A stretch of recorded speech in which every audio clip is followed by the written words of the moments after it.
Halo Sobat Awam, balik lagi dengan Dokter Awam. Setelah sekian purnama akhirnya kita keluar video lagi. Balik lagi ke channel Dokter Awam, bongkar mitos, ungkap fakta.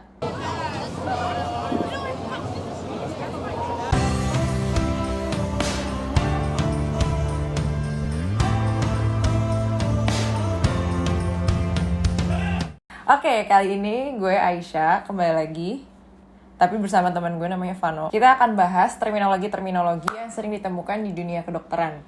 Sebenarnya kayak terminologinya tuh nggak harus yang susah-susah sih, cuman yang kayak mungkin pas kalian lagi ke UGD bisa dengar, sering nonton terus dengar. Jadi kayak kita cuma akan membahas beberapa terminologi ini. Jadi kita punya ini. Udah ada kata-kata beberapa istilah-istilah terminologi ya di bowl ini nih. Silakan Not. Oke, gua ambil ya.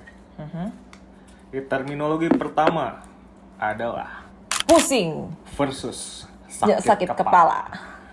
Apa sih bedanya pusing versus sakit kepala? Jadi yang mana sih yang benar? Pusing, apa sakit kepala, atau nyeri kepala? Yang benar yang mana?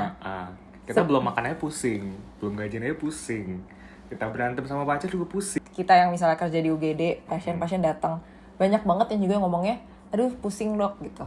Dan itu nggak salah, karena itu persepsi subjektif setiap orang. Semua orang emang bisa merasakan pusing. Baik lagi yang tadi kita bilang. Terus ada lagi yang suka ngomong kayak, saya vertigo, atau saya migrain. Pokoknya saya pusing gitu. Tapi itu sebenarnya pusing tuh yang mana sih kategorinya? Oke, jadi sebenarnya keluhan pusing yang biasanya kita kenal itu disebut sebagai pusing berputar atau yang namanya vertigo. Nah, berputarnya itu gimana? Jadi, ketika kita tanya berputarnya bagaimana Pak, bagaimana Bu, pada pasiennya, pasien mungkin akan mengaku bahwa pusingnya seperti diputar atau membuat pasiennya mual dan muntah gitu. Nah, biasanya pusing ini terjadi misalkan pertama pasiennya berubah posisi baik dari tiduran ke duduk atau sebaliknya. Dan biasanya keluhannya itu sudah separah itu, jadi pasien akan merasa lemas dan seperti yang tadi dibilang ya mual muntah atau mungkin merasa tidak bisa fokus begitu. Jadi yang dibilang berputar tuh kayak misalnya semua yang ada di lapang pandangnya dia tuh kayak muter gitu. Jadi biasanya kalau kita konfirmasi ke pasien juga akan ngomongnya rasanya kayak semua muter atau cuman pusing biasa di kepalanya gitu. Kalau misalnya dia bilangnya pusingnya kayak muter dok, terus saya mau muntah, saya udah lemes banget. Jadi memang biasanya ketemunya pasiennya juga udah bener-bener yang lemes banget, udah bener-bener menjelaskan ceritanya juga kadang-kadang susah gitu. Ya. Nah, tapi terus bedanya nyeri kepala gimana, No? Nah, kalau nyeri kepala ini misalkan pernah dengar istilah migrain gitu ya, migrain kalau di TV atau kayak di media sosial, migrain. Nah, migrain itu kan mengacu kepada nyeri kepala tapi yang sebelah doang gitu, bisa sebelah kiri atau sebelah kanan gitu. Nah, kadang migrain itu sendiri biasanya pasiennya mengaku kalau sakitnya itu seperti ditusuk atau berdenyut. Kalau berdasarkan pengalaman pribadi atau misalnya dari buku, makin parah kalau misalnya lagi aktivitasnya bertambah. Jadi misalnya kita lagi malah harus kerja atau harus beraktivitas yang lain, itu makin sakit. Itu satu. Terus habis itu pas lagi mau mendekati menstruasi atau pas lagi menstruasi juga bisa sakit. Yang makin parah tuh kalau misalnya kita lagi udah sakit, udah mulai nih migrainnya, terus kita main HP atau buka laptop atau lihat layar yang lain, rasanya Selain itu tapi ternyata kurang atau kebanyakan tidur juga bisa bikin migrain. Bisa banget. Dan kalau misalnya minum alkohol atau misalnya minum makanan MSG, jadi banyak banget faktor yang sebenarnya bisa nyebabin migrain. Nggak cuman satu, nggak cuman kayak mens udah pasti migrain atau apa udah pasti migrain. Itu enggak. Tapi yang untuk memastikan itu sebenarnya migrain apa bukan sih, itu biasanya memang karakteristik yang di salah satu sisi kepala gitu ya. Ya, betul. Tapi bukan berarti kalau misalnya udah salah satu migrain nih, misalnya udah salah satu kepala, terus tiba-tiba ada kelemahan tubuh juga, terus ya udah berobat aja di rumah. Jangan, karena kayak hal-hal itu kayak perlu pemeriksaan dokter lebih lanjut. Kalaupun migrain yang udah bener-bener nggak tertahankan pun, alasan yang solid buat datang ke pelayanan kesehatan untuk minta obat sih sebenarnya. Kalau misalnya itu udah terjadinya makin sering atau lama, misalnya udah berbulan-bulan terus sakit-sakit kepala, apalagi kalau sakit kepala di kanan terus, atau sudah ada keterlibatan lain, tangan jadi lemes juga, atau misalnya ada misalnya sakit kepalanya ini muncul setelah riwayat jatuh kena kepala gitu, itu harus buru-buru datang ke dokter untuk pemeriksaan lebih lanjut gitu. Berikutnya adalah Kejang. Kejang-kejang. Sebenarnya ini topik yang paling gak sabar untuk dibahas ya, karena sebenarnya memang banyak banget kejadiannya, terutama kita yang kerja di saat ini lagi bertugas di daerah gitu ya. Itu perlu untuk dipersamakan nih persepsinya terhadap kejang ini. Jadi kejang itu per definisi adalah tidak terkontrolnya aktivitas listrik yang ada di otak. Nah, karena otak ini aktivitas listriknya tidak sinkron atau tidak reguler, menyebabkan gerakan-gerakan yang tidak voluntary ya, atau tidak dapat dikontrol oleh pasien sendiri. Untuk bisa dikatakan kejang itu cukup spesifik gitu ya. Jadi dia akan ada gerakan-gerakan yang involunter, jadi nggak bisa dikendalikan. Jadi bukan gerakan yang anaknya sendiri yang menggerakkan gitu. Baik itu anak maupun pasien dewasa gitu. Ada yang kelojotan atau dia kaku. Itu juga bisa dibilang kejang. Dia bengong, itu masih bisa dibilang kejang. Tapi kalau dia menggigil, demam terus menggigil gitu, yang bukan yang dia kelojotan atau yang sampai nah tadi yang Vano bilang juga matanya mendelik, bisa matanya cuma ngadep ke kanan atau ngadep ke kiri, atau yang gerak cuma salah satu, nah itu bisa kita bilang kejang gitu. Jadi nggak semua hal disebut kejang, tapi biasanya banyak banget sih terminologi yang beredar kayak anak saya epilepsi, anak saya step dok, atau anak apalah bahasanya yang lain. Kan sebenarnya kejang sendiri tuh tadi udah dibilang abnormalitas dari aktivitas listrik di otak. Nah, tapi nggak semua itu epilepsi, nggak semua itu kejang demam, dan nggak cuma 2 penyakit ini doang yang terjadi gitu. Cuman mungkin sedikit kita jelaskan sedikit-sedikit ya. Misalnya kejang demam, biasanya itu tuh terjadinya sama anak-anak. Ini berdasarkan definisi dari konsensus kejang dari IDAI gitu ya. Kebanyakan pasien anak yang terjadi kejang demam ini biasanya di rentang usia 6 bulan sampai dengan 5 tahun. Dan biasanya terjadi saat suhu tubuhnya itu di atas 38 derajat Celcius. Jadi begitu diperiksa di temperatur 38. Jadi kalau misalnya udah mulai 38, ibu-ibu, bapak-bapak ini udah harus was-was terhadap kondisi anaknya. Yang dibilang kejang demam tuh apa? Itu adalah kondisi kalau misalnya yang mencetuskan kejangnya itu adalah suhu tubuhnya yang di atas 38 tadi. Bukan karena adanya kerusakan di otak, baik itu infeksi ataupun kerusakan sel ataupun yang lain. Bukan juga karena adanya gangguan elektrolit. Elektrolit itu cairan tubuh, kayak misalnya ada abnormalitas dari sel-sel tubuh, baik itu misalnya si natriumnya, kloridanya gitu, atau yang lain-lainnya. Dan juga bukan karena ada gangguan metabolik, misalnya emang pasiennya ada riwayat gula atau segala macam. Jadi bukan karena itu, jadi purely karena emang adanya peningkatan suhu tubuh. Cuman itu kan bukan urusan orang tua ya. Betul. Untuk menentukan itu kejang demam apa bukan. Tapi intinya kalau udah mulai ada demam di atas 38 harus mulai curiga, bisa kasih paracetamolnya itu. Cuman kalau misalnya udah mulai tuh kelihatan ada kejang, kalau nggak punya obatnya langsung aja dia datang ke rumah sakit atau ke puskesmas. Yang penting dapat penanganan lebih lanjut secepat-cepatnya. Kalau yang epilepsi gimana epilepsi? Nah, kalau epilepsi ini bedanya dengan kejang demam.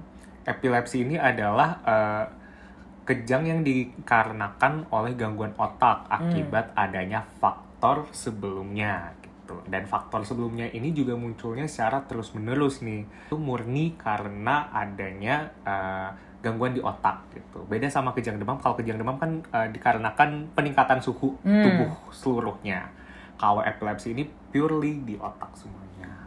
Jadi dokter juga tahu gitu. Maksudnya nggak setiap semua pasien kejang itu kita bilang epilepsi gitu, nggak. Jadi memang beberapa tuh ada memerlukan pemeriksaan lebih lanjut. Apalagi kalau misalnya memang pasien dicurigai epilepsi tuh biasanya dia emang kejangnya lebih sering. Dengan interval lebih sering dan durasinya mungkin lebih panjang dibandingkan kejang-kejang yang lain gitu. Dan itu membutuhkan pemeriksaan lebih lanjut. Makanya mungkin bisa nanti diperiksakan ke, kalau masalah pasien anak bisa ke dokter anak, atau misalnya pasien dewasa bisa ke dokter neurologi. Tapi kan semua bisa lewat UGD dulu. Jadi nanti penanganannya bisa lebih lanjut dan lebih komprehensif terhadap penyakitnya. Sekali lagi, tapi gak semua kejang itu karena 2 penyakit itu. Pasien yang habis kecelakaan lalu lintas, jatuh terkapar, kejang itu karena ada kerusakan otak, itu bisa juga kejang. Ya. Pasien balik lagi tadi, pasien gangguan gula itu bisa kejang juga gitu. Tapi apa yang paling penting loh yang diketahui oleh masyarakat tentang kalau kejang terjadi kita mesti ngapain?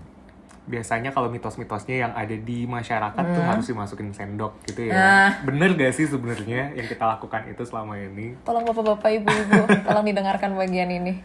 Jangan dilakukan ya, memasukkan sendok, garpu, apapun itu ke mulut saat ada pasien kejang gitu. Karena memang sebenarnya mungkin takutnya, pernah soalnya ada pasien yang bilang, saya takut kegigit lidahnya. Risikonya rendah banget kok untuk lidahnya kegigit. Jadi jangan deh dimasukkan apapun ke mulut karena itu akan lebih berbahaya gitu. Karena malah takut apa-apa masuk ke dalam tubuhnya, hal-hal yang kita lebih khawatirkan gitu malah lebih berbahaya buat pasiennya, malah nanti mengganggu, balik lagi ke airway tadi, jalan napas tuh terganggu lagi. Tapi misalnya awal banget nih ketemu kejang, diapain nih? Yang penting kita harus menempatkan posisi sebagai penolong itu tidak panik, harus tenang, harus kompos, dan tahu apa yang mesti dilakukan. Kita miringkan tubuh pasien gitu supaya kalau misalkan ada cairan atau ada lendir atau ada ludah atau bahkan ada benda-benda asing nih yang di mulut pasien, ketika kita miringkan itu bisa keluar dengan sendirinya gitu. Apalagi kalau misalnya tadi ada muntah, kalau misalnya dibiarkan posisinya terlentang, ketelan dia, nanti malah jadi ada resiko aspirasi. Jadi kalau dimiringkan sambil dibersihkan juga itu bagus banget sih. Apalagi? Nah, terus yang ketiga mungkin bisa membantu pasien dengan melonggarkan seperti kancing atau mungkin ikat pinggang yang ketat begitu ya, supaya pasien juga lebih leluasa untuk bernafas ya. Tuh. Dan segera untuk dibawa ke fasilitas kesehatan terdekat untuk mendapatkan penanganan yang lebih lanjut. Itu yang paling penting. Dan yang terakhir, nebulisasi. Apa sih nebul tuh? Suatu metode memasukkan obat dengan cara diuap. Tuh. Itu paling sering sih. Yeah. Biasanya kayak kita nanyanya sama orang tua, udah pernah diuap apa belum lu anaknya, atau kayak sama keluarga yang misalnya pasien yang lebih lansia gitu ya, udah pernah diuap belum gitu. Biasanya sih diberikan di UGD ataupun juga bisa di rumah pada pasien-pasien yang emang punya riwayat asma ataupun penyakit paru obstruktif kronis gitu. Jadi nggak semua pasien yang datangnya sesak, sulit napas, nggak enak nafasnya itu semua di nebul itu enggak. Cara menggunakan nebul itu pertama kita memakai yang namanya masker atau sungkup. Bentuknya bukan ya. Bentuknya sama sih, hampir sama kayak sungkup oksigen yang biasa kita lihat di TV-TV itu, cuman bedanya ini maskernya ada apa ya, kayak chamber atau kayak ruang untuk masukin obatnya. Gitu. Nah, nanti obatnya itu bentuknya cairan dengan alatnya ya, dengan maskernya itu obat yang tadinya cairan diubah bentuknya jadi uap. Jadi dia nanti ada selangnya buat ke alatnya. Dengan partikel-partikel yang dihirup ini diharapkan bisa membantu untuk saluran napas yang tadi menyempit itu menjadi lebih terbuka. Penyempitannya ini kan macam-macam ya penyebabnya. Makanya sebenarnya paling penting untuk ngedukasi pasiennya untuk untuk menghindari pencetus-pencetus yang membuat gejalanya kambuh gitu. Kalau misalnya dia udah 2 kali di rumah ataupun di fasilitas kesehatan udah 2 kali dia di nebul, dengan biasanya durasi nebul tuh sekitar 15-30 menit per nebul ya, tergantung obatnya habisnya gitu. Nah, kalau udah di nebul terus masih nggak ada perbaikan setelah 2 kali, biasanya sih kita ya protokolnya rata-rata 2 kali nggak ada perbaikan, biasanya kita akan minta tolong untuk, kalau misalnya fasilitasnya nggak ada dokter spesialis, dirujuk, atau misalnya kalau kita ada di rumah sakit yang ada dokter spesialisnya akan ditelepon atau dirujuk ke dokter spesialisnya untuk penanganan lebih lanjutnya kira-kira seperti apa, membutuhkan apa. Karena masih bisa macam-macam yang menyebabkan kan. Tapi sebagai penanganan awal itu bisa diberikan ke pasien-pasien yang memang ada keluhan sesak karena adanya penyempitan saluran napas. Itu aja kayaknya ya. Betul. Dari 4 ini. Ada yang mau ditambah lagi tentang nebul? Oke, udah cukup ya. Udah cukup, udah habis juga. Ya? Cuman mungkin selain itu pesannya adalah kalau misalnya habis berobat ke suatu tempat, jangan lupa tuh obatnya tuh dicatat. Misalnya kalaupun ada bungkus obatnya dibawa bungkusannya biar misalnya keluhannya nggak membaik nih, dokternya at least tahu gitu kayak sebelumnya dikasih obat apa sehingga bisa dipikirkan buat obat yang lainnya. Itu 1. 2, apalagi kalau ada alergi, paling penting dicatat Atau misalnya seenggaknya kalau udah dapat obat dari rumah sakit difoto deh, jadi kita tuh tahu riwayat obatnya apa gitu. Terutama di tempat-tempat yang mungkin belum ada fasilitas yang terintegrasi secara elektronik. Jadi kayak kita masih nggak tahu nih riwayat obatnya kayak gimana. Jadi itu penting banget buat disimpan. Kalau misalnya dari teman-teman semua ada yang mau ditambahkan pertanyaannya terkait, bahas lagi dong tentang obat apa, nebul dan segala macam. Nggak cuma nebul atau yang lain-lain juga. Jangan lupa tulis di kolom section di comment section. Terus di like videonya, di subscribe juga videonya. Dan jangan lupa untuk nonton selalu video Dr. Awam dan pantengin terus post-postnya di Instagram. Sampai sini dulu untuk membongkar mitos dan ungkap fakta yang hari ini bukan bahas mitos. Oke. Bye semua. See ya.